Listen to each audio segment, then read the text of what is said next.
E aí, galera, voltamos aí com a segunda parte aí para falar aí dos 4 seres viventes aqui do Apocalipse.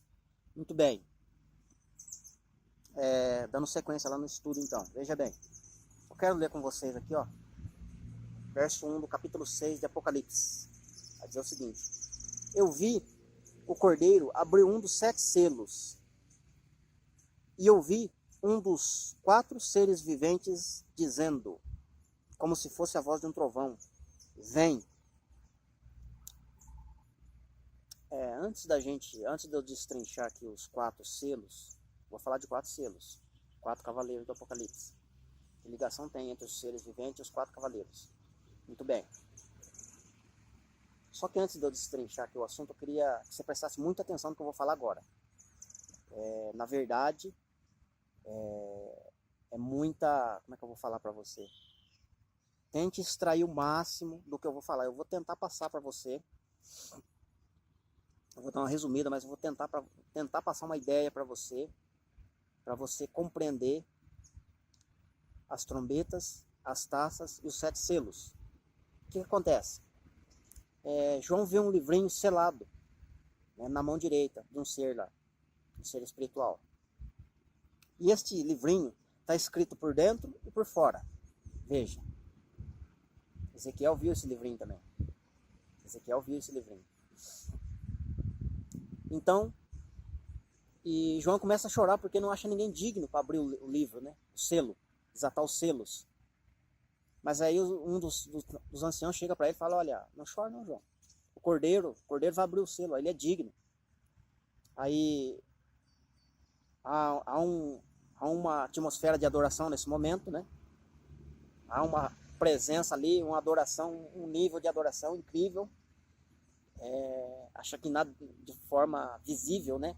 Na leitura ali eu mesmo quando eu estou lendo aquele texto, eu sinto ali uma presença muito forte ali, né? No nível de adoração ali, né? Que eles fazem, né? Quando eles...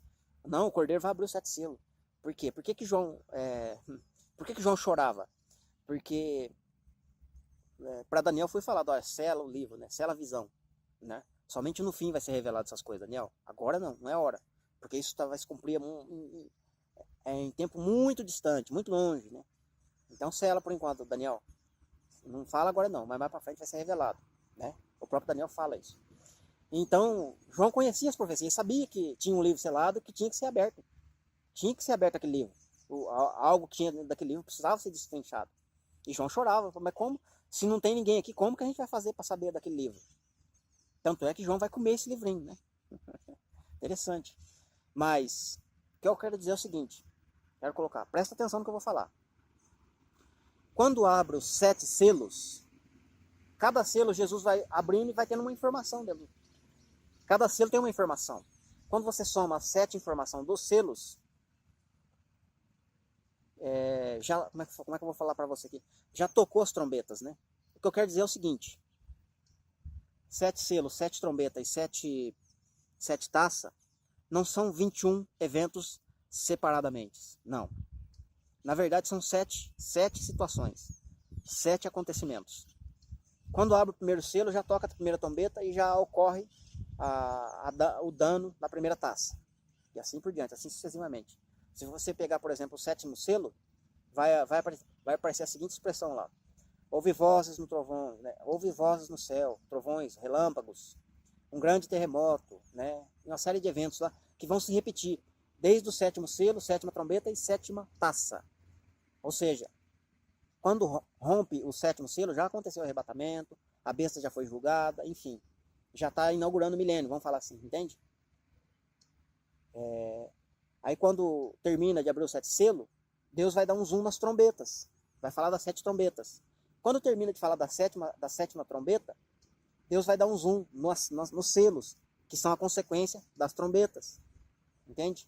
Então Deus vai estar dando um zoom em cada situação. Então quando termina o 7º selo, terminou, já está lá em Apocalipse 19, praticamente entrando no 20 para entrar e inaugurar um milênio.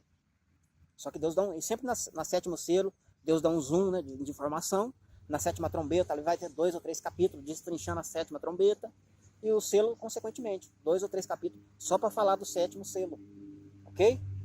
Então é muito importante você entrar no Apocalipse com esse entendimento, com essa ideia.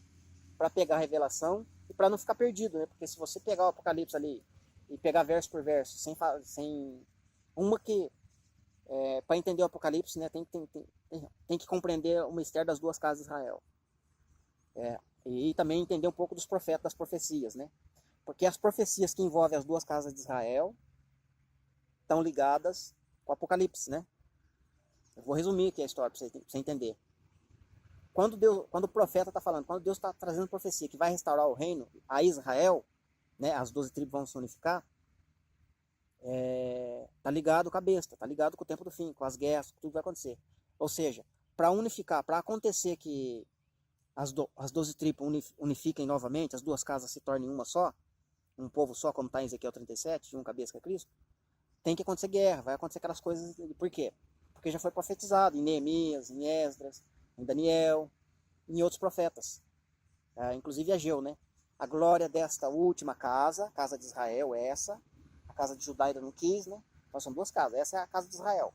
A casa de Judá não quis o Messias, então por isso que eles não aceitaram ainda, só vai aceitar quando a besta se levantar, que eles vão entender que é o Messias, mas não é, e vai vir até, inclusive João mesmo fala do tempo de amargura, o livro que eu comi estava doce, mas depois ficou amargo, ou seja, é quando os judeus vão reconhecer o Messias, opa, ele já estava aqui, a gente não percebeu, então vai ficar amargo, vai ser uma situação de decepção mesmo.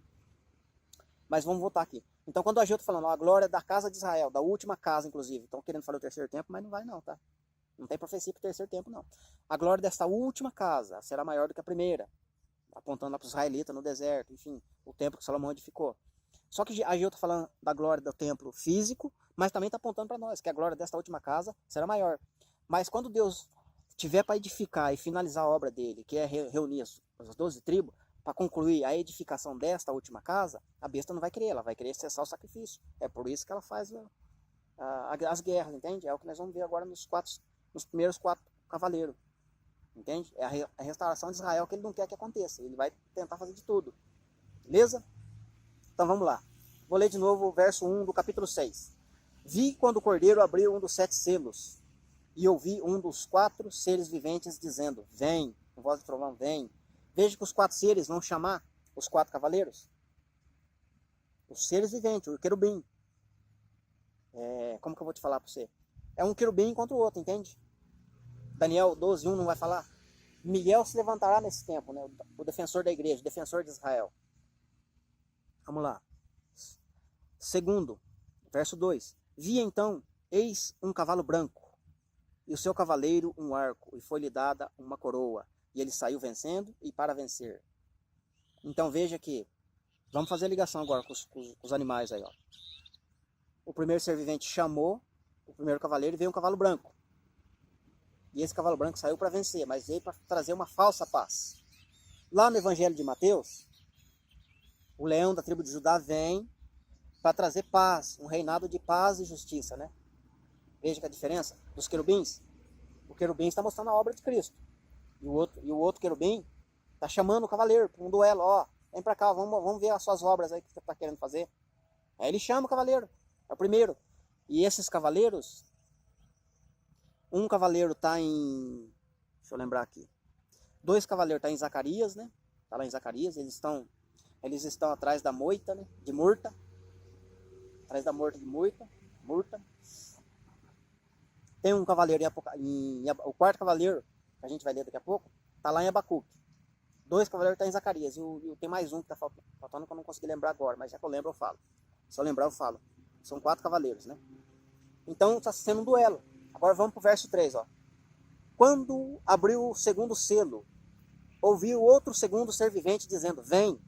E saiu do trono, e saiu outro cavalo vermelho, e o seu cavaleiro foi-lhe dado tirar a paz da terra, para que os homens matassem uns aos outros, e também foi-lhe dada uma grande espada, guerra.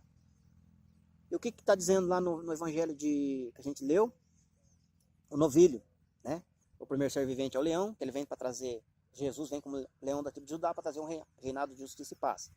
E o servo de Marcos, né, que ele veio para servir, como novilho, o cordeiro, Isaías 53, servo. O castigo que nos traz a paz. Jesus veio para trazer paz. O novilho serviu como um sacrifício através do seu sangue para trazer paz. Já o querubim lá do cavaleiro vermelho, do Satanás, né?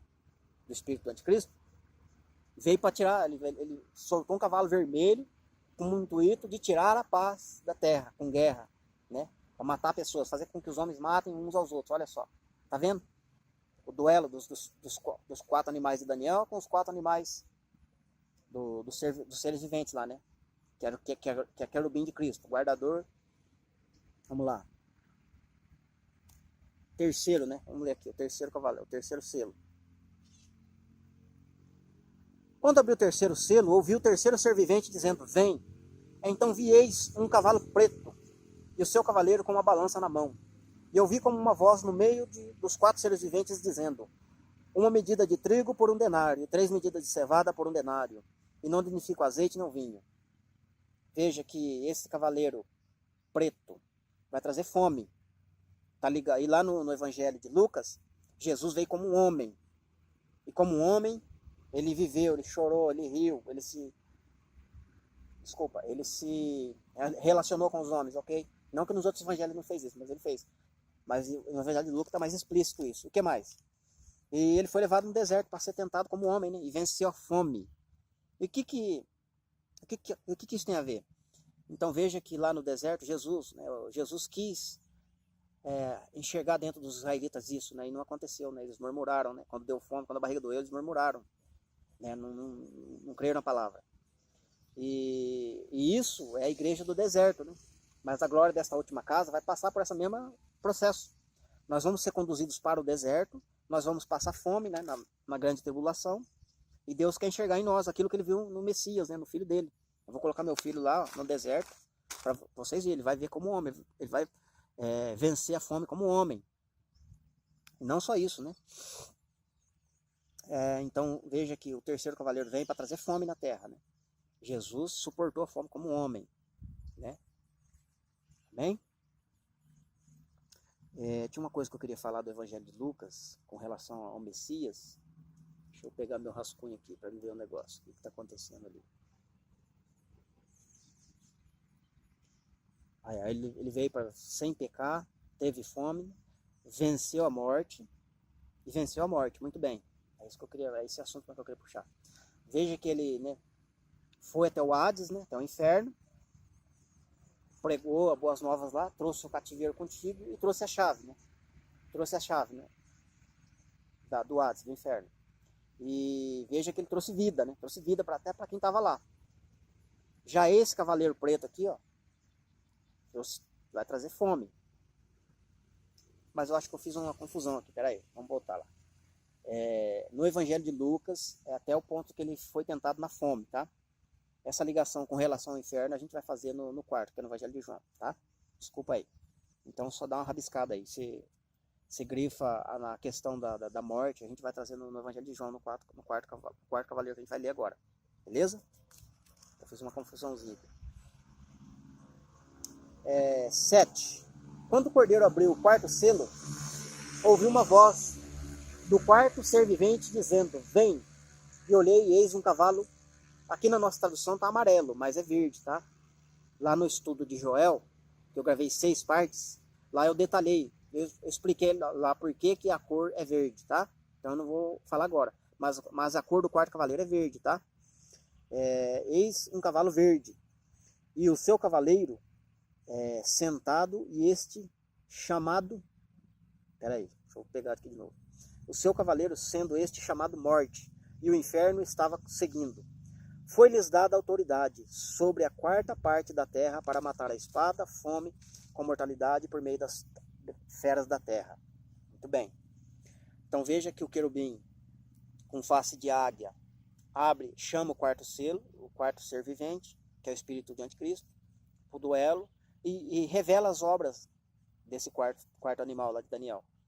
E esse quarto animal é o quarto cavaleiro do Apocalipse. É a figura, como é que eu vou falar aqui? Quase 100% de Satanás, vamos falar assim. E ele está dizendo o quê? Que o inferno e a morte seguem o quarto cavaleiro. O cavaleiro aqui, ó, o quarto. O cavaleiro verde. E lá em Abacuque 2, você vai ver um homem lá, de olhos altivos, boca arrogante, cuja o inferno e a morte não se farta. Em outras palavras, é o quarto cavaleiro do Apocalipse. É o anticristo, né? É o homem que reúne nações para a guerra, para a matança, né? Então, aí fechou aqui o quadro dos 4 selos, né? Dos 4 ser viventes, né? Mas a gente vai falar aqui do Evangelho de João, que Jesus veio como águia, né? Que é fiel, venceu a morte e o inferno. A parte que eu falei lá no terceiro selo, mas eu tô falando nessa quarta parte. Ele venceu a morte e o inferno, né?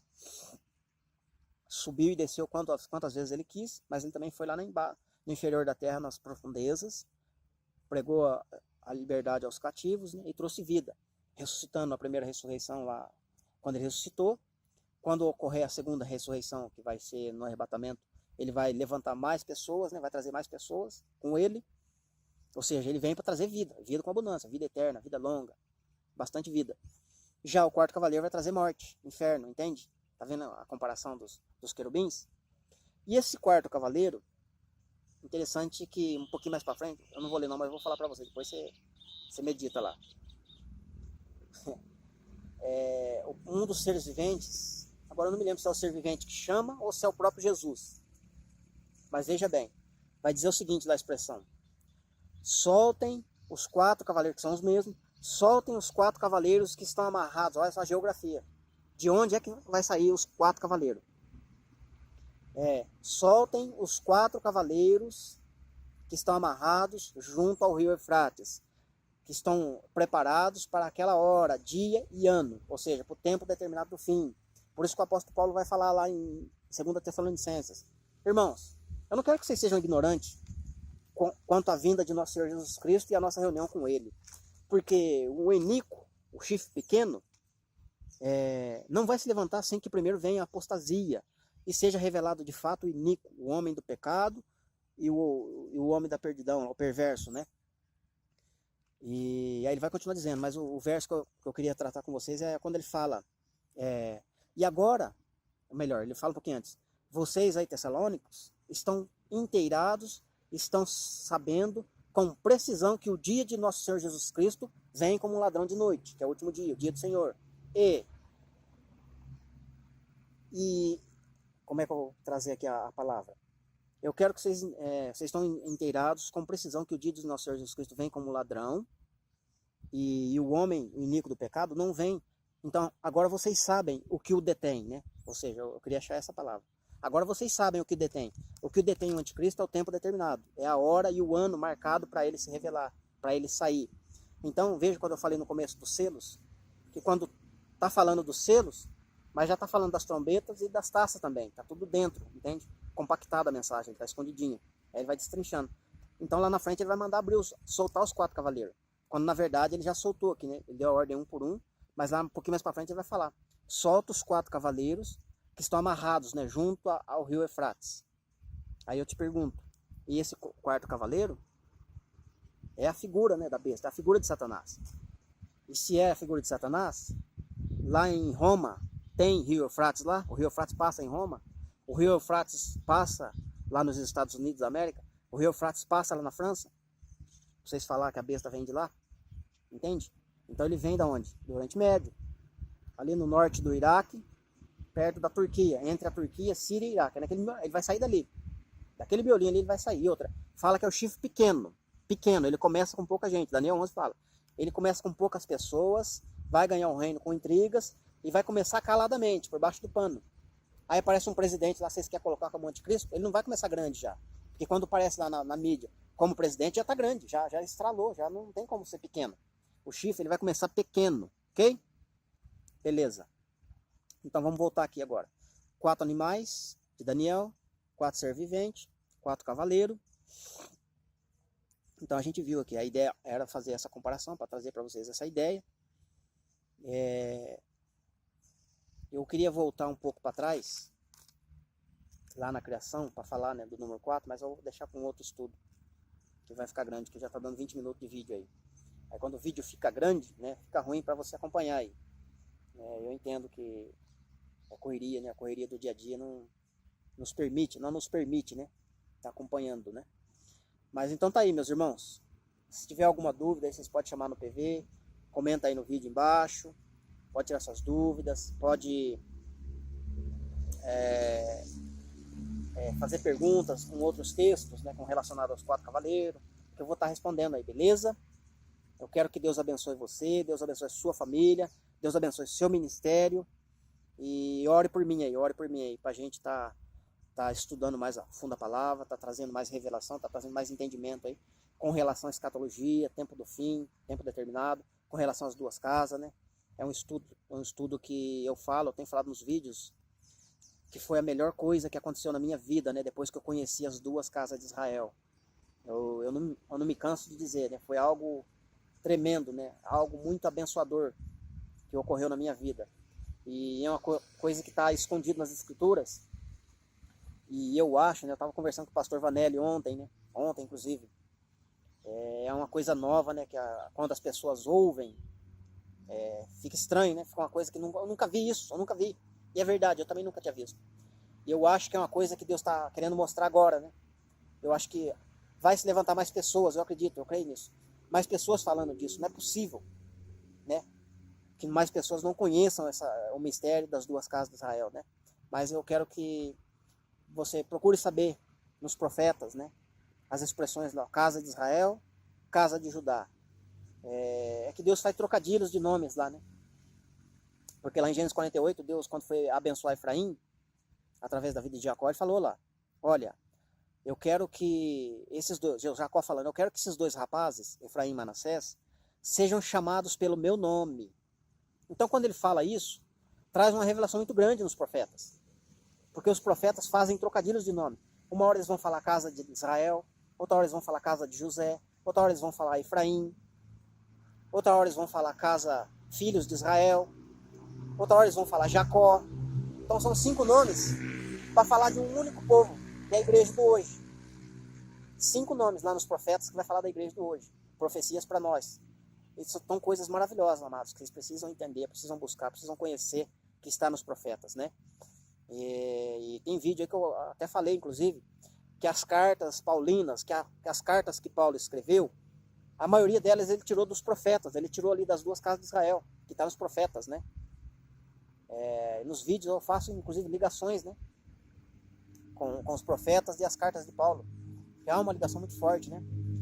O apóstolo Paulo não teve uma revelação extra, uma revelação extraordinária, fora do que está escrito nos profetas, entende? Algumas coisas ele até recebeu revelação, claro, porque é um homem que estudava muito a palavra, né? Conhece muito a palavra. Mas eu quero dizer para você que muitas coisas que ele está tirando ali, que ele está falando nas cartas, está nos profetas. Então, quando você vai nos profetas e estuda o mistério das 2 casas, quando você volta para o Novo Testamento, a conversa é outra, a coisa muda, você vai ver. Você vai me chamar no PV e falar, nossa, Márcio, é verdade, eu não tinha percebido. Quanta coisa está escondido ali. Então, amados, estude os profetas.